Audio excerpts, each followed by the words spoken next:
We are beginning to harness the brain's incredible ability to invent itself, then reinvent itself throughout life. This girl is a testament to the amazing resilience of the human brain. Young Jody Miller leads an idyllic life as a 9-year-old girl. You would never guess that she has undergone some of the most drastic surgery imaginable.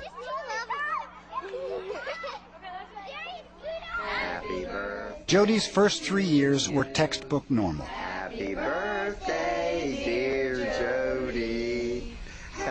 Then, about 6 weeks after her 3rd birthday, a storm of epileptic seizures took control of her brain.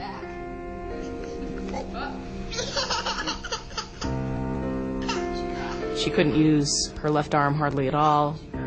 She could barely use the left leg, seizing a good deal of the time, multiple types of seizures.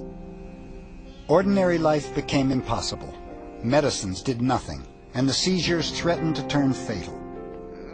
Desperate, Jody's parents brought her to pediatric neurologist Eileen Vining. We found her seizures were all coming from her right hemisphere.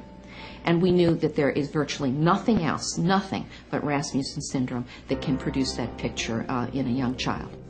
Rasmussen syndrome is a degenerative brain disorder that disrupts the electrical activity that makes our brains work. Tiny electrical explosions were flaring up in Jody's right hemisphere. As seizures became almost constant, she lost control of her left side. Only one radical treatment option remained. We knew that she was never going to have her seizures controlled with medicine, and we knew that she and her family faced taking out that half of the brain. Okay. Dr. Vining recommended a daring surgery called a hemispherectomy. It would be performed by pediatric neurosurgeon Ben Carson. The whole concept of taking out half of a person's brain would seem to most people impossible. Human beings are incredible creatures with a brain that is beyond belief in terms of its capabilities, to the point where we can take half of it out and still function in a normal way. 85% of our brain consists of the cerebral cortex, which is divided into 2 hemispheres, each with 4 main lobes. The cortex handles many of our higher functions. Areas on both sides control thinking, movement, and sensation. But the right side controls our left side, and vice versa. Jody would lose almost all of her right hemisphere, and the cavity would fill with cerebrospinal fluid. The operation has to be performed with great precision to avoid damaging the parts of the brain that control Jody's life functions, like heartbeat and breathing.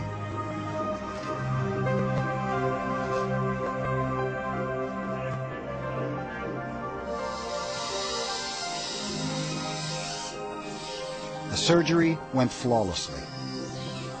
What we're looking at here is an image, an MRI, that was done on Jody after her surgery.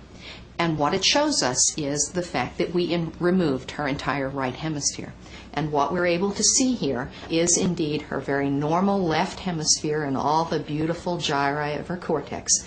And we can see right down the middle, the right hemisphere that was there is now replaced by fluid. But how could Jody function normally with only one hemisphere? It's because of a miraculous ability of the brain called plasticity. Our brains can actually change shape, creating new connections between neurons or brain cells to replace lost or damaged ones. Jody's left brain started reconnecting almost immediately. At least as good as this. And if I remember, he wore pink just like you. This young lady had half her brain removed, went home, I guess maybe 10 days later, and was already walking. She was ambulating. She was able to walk out of the hospital. And that's because her left hemisphere had such resilience, such plasticity. It was able to say, okay, something needs to move her left leg. Whoa. You gonna open it? Okay. Jody continues to work on training her brain to overcome the slight paralysis in her left side. But enough. Now that's very good. You need to do that stretching stuff, honey. You know that, don't you? Are you doing enough of it? You think so? The human brain is just an awesome thing, because every time I look at it, I say to myself, this is the thing that makes this person unique. It still is just such a wonderful thing to find a young person whose life now can move on, who's no longer having seizures, who's developing in a normal fashion. I take the good with the bad, and I say, this is a bad thing, potentially, that we have to do for an extremely good cause.